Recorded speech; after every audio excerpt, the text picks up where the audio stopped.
최근 주식시장 상황에 대해서 살펴보는 시간입니다. 최근에 국내 주식시장 상승세가 상당히 놀라운 정도입니다. 최근 2주 동안 코스피, 코스닥 주가의 상승률을 보면 7%, 8% 정도가 나오거든요. 좀 비슷하게 코스닥이 조금 더 상승폭이 크긴 합니다만, 근데 이거는 전 세계에서 가장 주가 상승률이 높은 그런 겁니다. 그러니까 우리가 이제 그 코로나 바이러스 확산 이후로 미국 주식시장의 상승세가 상당히 높다라는 걸 알고 있는데, 최근 S&P 500, 나스닥의 상승세도 4%에서 한 6% 정도 최근 2주 동안의 정도입니다. 근데 거기에 반해서 이제 한국 주식시장 굉장히 높은 상승세를 보이고 있죠. 한국 주식시장의 상승세를 이제 가파르게 만들었던 결정적인 계기가 되는 게, 대만의 TSMC가 주가가 이제 뭐 10%씩 올라갔던 그때가 있는데, 지금은 어떻게 보면 IT 하드웨어 쪽이 좀 각광을 받고 있긴 해요. 전 세계적으로. 그래서 한국의 시장이 그쪽 방면에서는 또, 지금 뭐 예전부터라도 원래 IT 하드웨어 쪽이 강국이 대만, 한국, 일본 이런 나라 아니었습니까? 지금은 뭐 거기다가 싱가포르도 들어가네요. 지금 중국도 들어가고 있긴 합니다만 전통적인 강호는 역시 한국하고 대만입니다. 근데 그 대만의 주가 상승세도 지난 2주 동안 한 4% 정도거든요. 그렇기 때문에 한국 시장의 상승세가 상당히 높다라고 봐야 될 것 같습니다. 한국 주식시장의 상승세가 왜 이렇게 독보적으로 높냐? 다른 나라들은 어땠느냐? 뭐 제가 미국, 대만 말씀드렸습니다만 또 다른 나라도 한번 볼까요? 일본 마이너스입니다. 최근 2주 동안. 그 다음에 유럽 최근 2주 동안 마이너스입니다. 뭐 아시다시피 달러와 약세가 상당히 빠른 속도로 2주 동안 진행이 되고, 그 과정에서 유로화의 강세, 엔화의 강세가 나타나면서 이 나라들의 주식시장은 별로 상황이 좋지는 않았어요.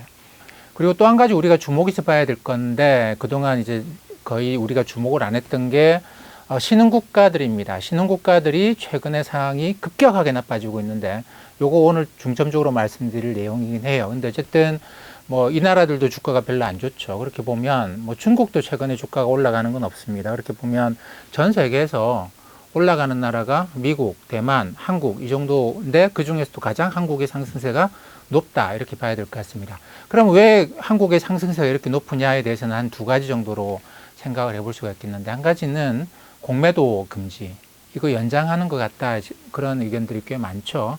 그러니까 최근에 이제 공매도 금지라고 하는 게 9월 중순까지로 돼 있는데, 이거를 더 연장할 것이냐 아니면 그때까지로 해서 끝낼 것이냐, 이런 논란들이 많은데, 공매도 더 연장할 수도 있겠다 이런 식의 생각을 하면서 개인 투자자들의 매수세가 최근에 이제 굉장히 좀 많습니다. 한 2조, 제가 계산해 보니까 최근 일주일 동안에 코스피 코스닥 합치면 한 2조 2천억 원 정도의 순매수가 개인들한테서 나왔는데, 최근에 유행하는 말이 뭐 그런 말이 있습니다. 뭐 패닉 바잉 이런 표현이 있죠.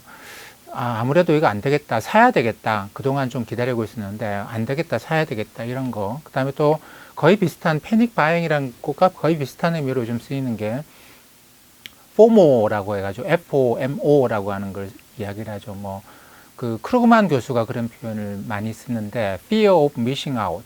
그러니까 나만 빼고 다 갈 것 같다라는 것에 대한 두려움, 내가 이제 여기서 빠질 것 같다, 내가 여기서 탈락할 것 같다라는 것에 대한 두려움으로 나도 자산을 사서 가야 되겠다, 이런 식의 심리가 뭐 좀 많이 작용한 게 아닌가. 근데 그게 만약에 공매도 금지가 연장된다고 한다면 그러면 지금이라도 사야 되겠다, 이런 게 좀 많이 작용을 한 것 같아요.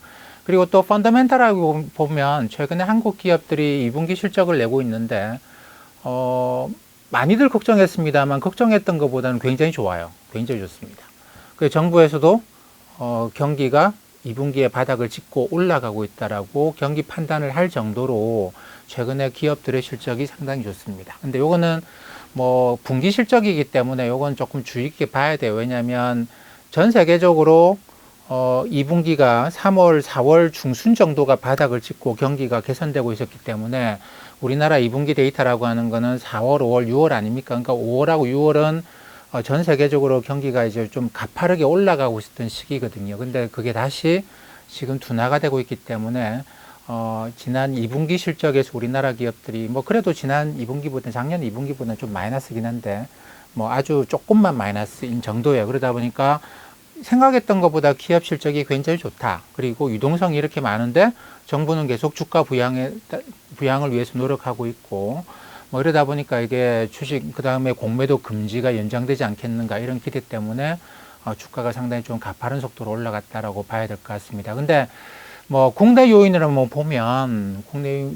보면 주가가 떨어질 만한 이유는 없어 보여요. 하지만 우리는 흔히 말하는 소규모 개방 경제거든요. 우리나라 경제 규모가, 우리나라 기업들의 규모가 국내에서 설명할 수 없을 정도로 규모가 큽니다. 국내에서 이 국내 경제만 가지고는 도저히 따라갈 수 없을 정도로 기업 유지가 안 될 정도로 규모가 커요. 그렇기 때문에 우리는 어쩔 수 없이 바깥의 일들을 많이 봐야 됩니다. 근데 바깥의 일들은 그렇게 최근에 우호적인 것 같지는 않아요. 최근의 변화가 신흥국가들에서 다시 불안 요인들이 나타나고 있습니다. 신흥국은 저는 보통 이제 환율 중심으로 많이 보는데, 그래서 신흥국가들의 환율을 모아놓은 그런 환율이 있습니다. 가령 뭐 일반인들한테는 잘 안 알려져 있습니다만 JP 모간 이머징 마켓, 뭐 커런시 인덱스 이런 것이 있는데, 이런 걸로 보게 되면 지난 이제 4월, 5월까지 신흥국 환율이 그 통화 가치가 확 떨어졌다가 6월 달에 올라갔다가 다시 떨어졌다가 다시 올라왔는데 이게 다시 떨어지고 있는 그런 맥락이에요. 그러니까 환율이 아니고 통화 가치가 다시 떨어지고 있는데, 뭐 최근에 기사를 보시면 터키 리라화가 사상 최저치를 지난 주말에 목요일 금요일 연달아서 계속 최저치를 치기 시작합니다. 일부에서는 터키 중앙은행이 외환보유고를 풀다가 외환보유고가 최근에 급감했다. 뭐 600억 달러 이상의 외환보유고를 풀면서 환율을 안정시키려고 들었는데, 왜냐하면 뭐 터키 대통령이 지금의 환율 불안을 일시적인 현상이다라고 규정을 하는 것 같아요.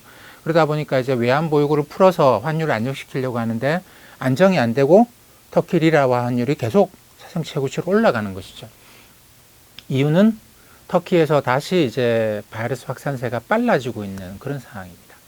터키가 우리보다 위도는 좀 높아요. 위도가 좀 높고 하다 보니까 기후대로 여름이 지나가고, 지금 뭐 터키 이스탄불 기후를 제가 보니까 한낮에도 한 20도 미친 것 같은데, 이러면서 바이러스가 다시 확산될 수 있는 환경이 조금씩 만들어지고 있는, 북방부 도시에서 저 위쪽부터 해서 그런 게 만들어지고 있는 그런 환경입니다. 그러다 보니까 많은 투자자들이 신흥국에 대해서 좀 불안하게 생각하기 시작하는 시점이 됐습니다.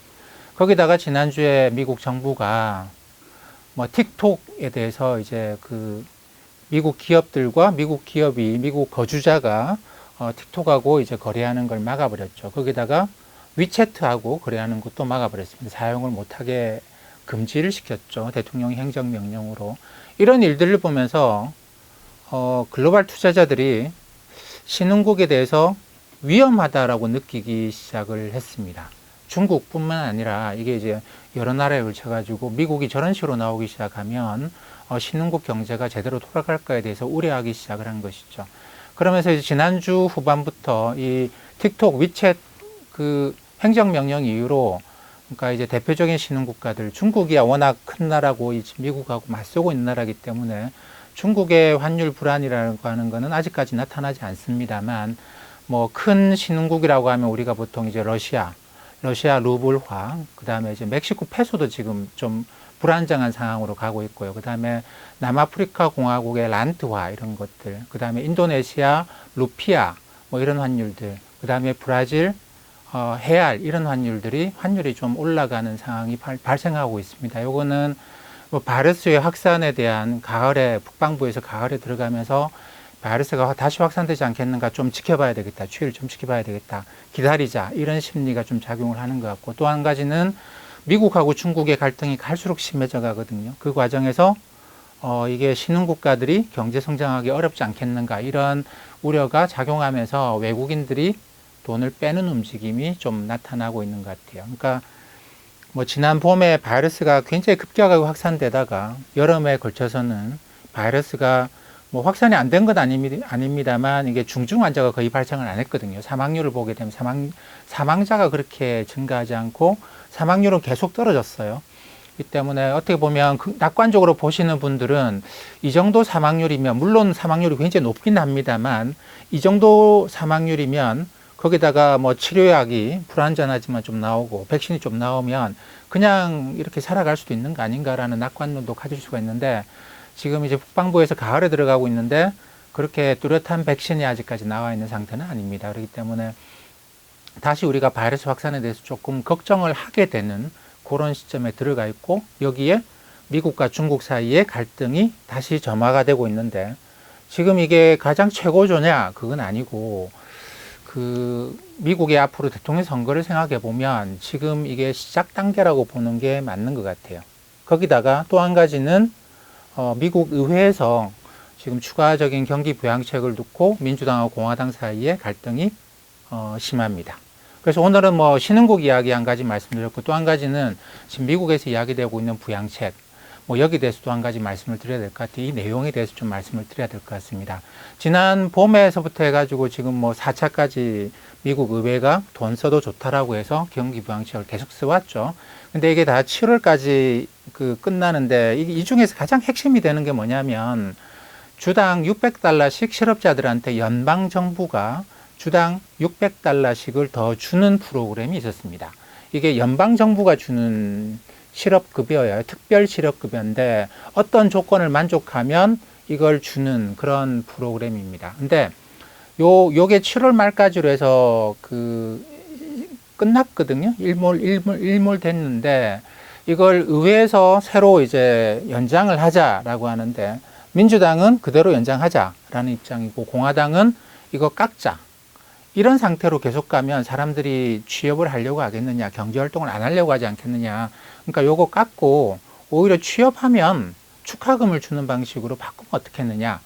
이거 가지고 대립이 심해요. 대립이 심합니다. 그래서 뭐 가령 민주당은 주당 600달러 계속 주자, 공화당은 주당 200달러만 주자, 이렇게 대립을 해왔는데, 이 대립 과정에서 결국은 타협점 못 찾고 7월이 지났고 지금 8월도 벌써 이제 열흘씩 지나가고 있는 그런 상황이죠. 근데 이런 상황이 되니까 대통령이 나서서, 백악관이 나서서 중재안으로 긴급 행정명령을 내렸습니다. 내용은 뭐냐면 주당 400달러 주겠다라고 하는 게 내용이에요. 그러니까 이 공화당 안과 민주당 안에 중간쯤에 갔다라고 생각을 해볼 수 있는데, 그러면 이거 괜찮지 않느냐? 근데 이게 얼마 유지가 되기가 어려워요. 정부가 이걸 쓰려고 그러면 다른 돈을 뺏어 써야 됩니다. 정부가 쓰는 돈은 다 의회가 승인을 해줘야 되거든요. 근데 기존에 의회가 승인해준 돈, 예산을 갖고 이쪽에 전용을 할 수는 있는 것이죠. 하지만 전체 파이가 늘어나는 건 아니고, 이 연방정부가 이거 400달러씩을 8월부터 쓰게 되면 다른 데서 쓰는 걸 줄여야 됩니다. 그러니까 그거는 플러스 영향이라 볼 수가 없겠죠. 또 한 가지는 이게 뭐 민주당 600, 공화당 200, 거기서 400달러가 중간이냐? 그건 아니고, 백악관이 이야기한 게 뭐냐면 400달러 중에서 300달러는 연방정부가 주겠다. 100달러는 지방정부가 부담해라는 겁니다. 주정부가 부담하라는 겁니다. 그러니까 사실상 연방정부의 부담, 그러니까 민주당, 공화당이 600, 200 하는 거는 연방정부의 부담이거든요. 근데 여기서 백악관은 300으로 들어간 것이죠. 100달러는 주정부가 내라. 근데 주정부가 돈이 어디 있습니까? 이러다 보니까 이게 이제 일방적으로 공화당 쪽 안에 기울어져 있는 건 아니거든요. 그러다 보니까 민주당은 반발을 또 심하게 해요. 근데 왜 이런 식으로 이게 쉽게 왜 갈등이 해소가 안 되고 왜 이 타협점을 잘 못 찾느냐? 올해 대통령 선거가 있기 때문입니다. 민주당은 이번에 대통령 선거가 바이러스 프레임으로 대통령 선거를 치르면 무조건 이긴다고 생각해요. 그러니까 바이러스 확산에는 트럼프 대통령이 책임이 크기 때문에 바이러스 확산을 시킨 실정을 집요하게 치고 들어가면 선거를 이긴다고 생각합니다. 그렇기 때문에 이제 선거에서 어떤 아젠다를 놓고 선거를 치를 거냐라는 건데, 민주당은 바이러스 확산이라고 하는 국면을 놓고, 그리고 사람들한테 600달러씩을 주면 사람들이 경제활동을 안 하겠죠. 가급적 바이러스 확산이 진행되는 동안에는 집에 계시라. 우리가 연방정부가 확산을 막기 위해서 사람들한테 쓸 수 있는 돈을 주겠다.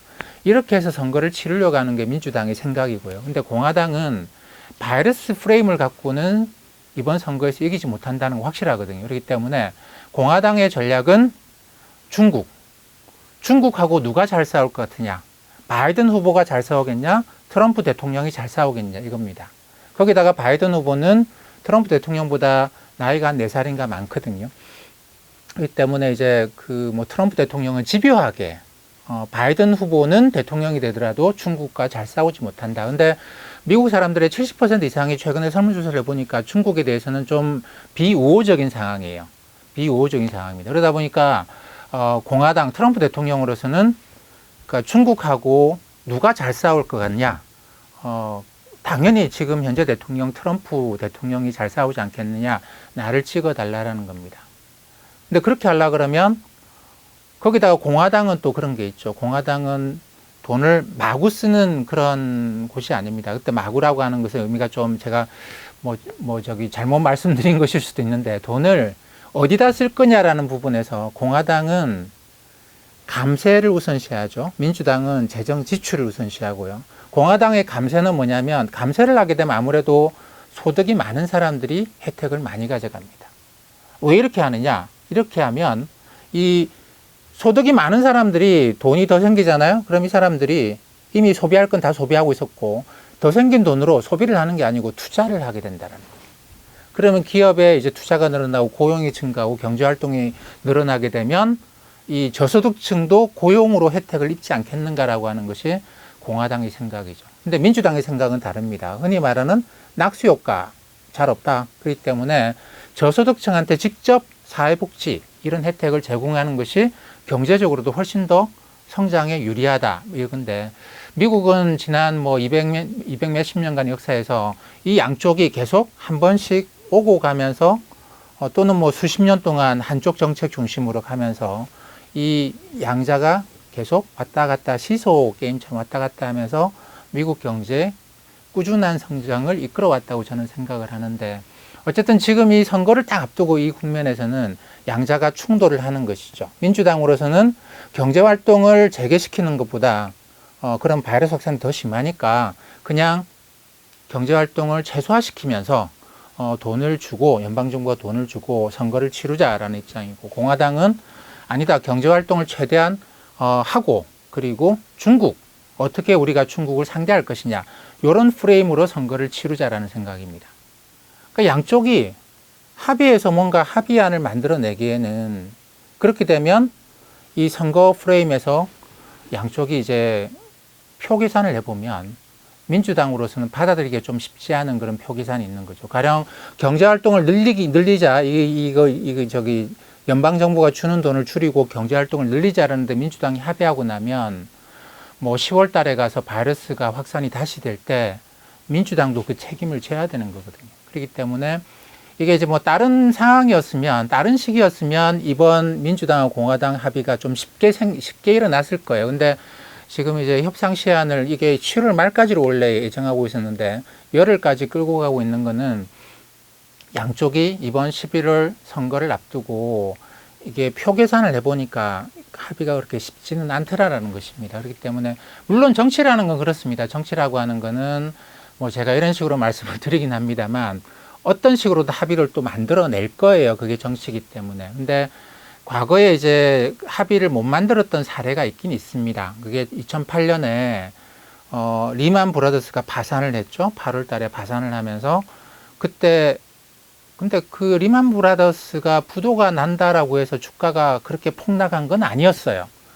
많은 분들이 2008년 주가 폭락을 리만 브라더스 사태 이렇게 말씀을 하시는데 사실 리만이 부도가 나면서 그 당시에 맨 마지막까지 리만하고 인수협상을 하고 있었던 데가 우리나라 한국의 산업은행인데 산업은행이 주말에 우리도 이제 더 이상 못하겠다라고 발을 빼면서 주말에 리만 파산은 확실시된 거죠. 그 다음 주에 들어가서 이제 주가가 좀 떨어지긴 했습니다만 한 5% 떨어졌다가 다시 좀 반등했어요. 왜냐하면 연방정부가 미국 재무부가 구제금융안을 만들었거든요. 그래서 저거 들어오면 괜찮다고 생각하고 다시 반등을 했는데 이 구제금융안이 의회를 갔는데 여기서 공화당이 반대를 해버린 거예요. 투표를 했는데 두 번을 투표를 했는데 두 번 다 공화당이 반대를 했습니다.